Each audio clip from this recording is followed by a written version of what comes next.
সমাগত জোনবিল মেলা ঐতিহাসিক জোনবিলৰ পাৰত আছো। তিনিদিনীয়া বৰ্ণাঢ্য কাৰ্যসূচীৰে 22 তাৰিখৰ পৰা 24 তাৰিখলৈকে অনুষ্ঠিত হ'ব এই ঐতিহাসিক জোনবিল মেলা। গতিকে মই জোনবিল মেলা পৰিচালনা সমিতিৰ সাধাৰণ সম্পাদক আছে, মই তেখেতৰ পৰা জানিব বিচাৰিম এইবাৰ প্ৰস্তুতি কেনেকুৱা। প্ৰস্তুতি ভাল, প্ৰস্তুতি চলি আছে।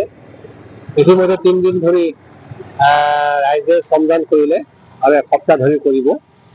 এসপ্তাহৰ পিছত মোটামুটি হৈ যাব আমাৰ সম্পূৰ্ণ। আমাৰ যিখিনি ট্ৰেডিশ্যনেল যিখিনি আমাৰ হেৰি আছে সেইখিনি হৈ গৈছে। চামাৰি আমি বনালোঁ আৰু তুঙি ঘৰ নহবাৰ এইবিলাক হৈ গৈছে মোটামুটি। কাইলৈ সম্পূৰ্ণ হ'ব আৰু তাৰ পেণ্ডেলখন আমাৰ মোটামুটি প্ৰায় 30% হৈছে। তেওঁ দিন আছে 22 তাৰিখলৈকে আমাৰ হৈ যাব, বাকীখিনি চলি আছে। এনেধৰণৰ আমাৰ 22, 23, 24 তাৰিখে আমাৰ জোনবিল মেলা অনুষ্ঠিত হ'ব। এইবাৰ পাহাৰৰ পৰা কাৰ্বি আংলঙৰ পৰা 60খনমান গাঁও নামি আহিব আৰু মেঘালয়ৰ পৰা 25খনমান গাঁও নামি আহিব।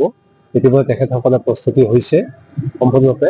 নেটমৰা সামগ্ৰী লৈ পেলাই তেওঁলোকে নামি আহিব, বিনিময় কৰিব এনেধৰণৰ। আৰু এই বছৰ আমি মুখ্য অতিথি হিচাপে অসমৰ জনপ্ৰিয় মুখ্যমন্ত্ৰী ডক্টৰ হিমন্ত বিশ্ব শৰ্মা ডাঙৰীয়াক আমি নিমন্ত্ৰণ জনাইছোঁ। আৰু লগতে আমাৰ প্ৰাণৰ শিল্পী অসমৰ হিয়াৰ আমঠু জুবিন গাৰ্গৰ প্ৰতিমূৰ্তিত আমি শ্ৰদ্ধাঞ্জলি অনুষ্ঠান এটা ৰাখিছোঁ। এনেধৰণৰ আমাৰ পৰম্পৰাগতভাৱে যি কাৰ্যসূচী সেইটো চলি থাকিব। লগতে এইবাৰ কবিতাৰ মেল ৰাখিছোঁ আমি। ইয়াতে তিৱা ভাষাত, অসমীয়া ভাষাত কবিতা আবৃত্তিবিলাক হ'ব, কবিতা পাঠ হ'ব।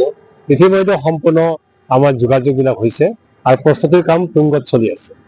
নিশ্চয়কৈ পাহাৰৰ পৰা মামা মামীসকলে সেই কেঁচা সা সামগ্ৰীবিলাক লৈ আহিব, ভৈয়ামৰ লোকসকলৰ লগত আদান প্ৰদান কৰিব। সেয়া এক বিশ্বত বিৰল।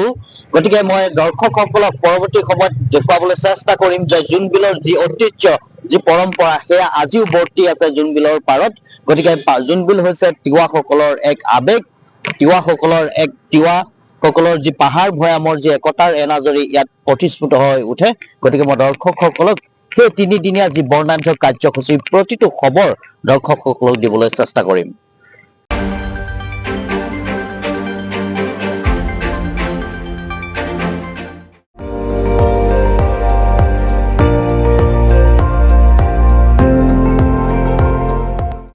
আপুনি চাই আছে ND24, সৰ্বশ্ৰেষ্ঠ নহয় সৰ্বোত্তমৰ দৌৰত।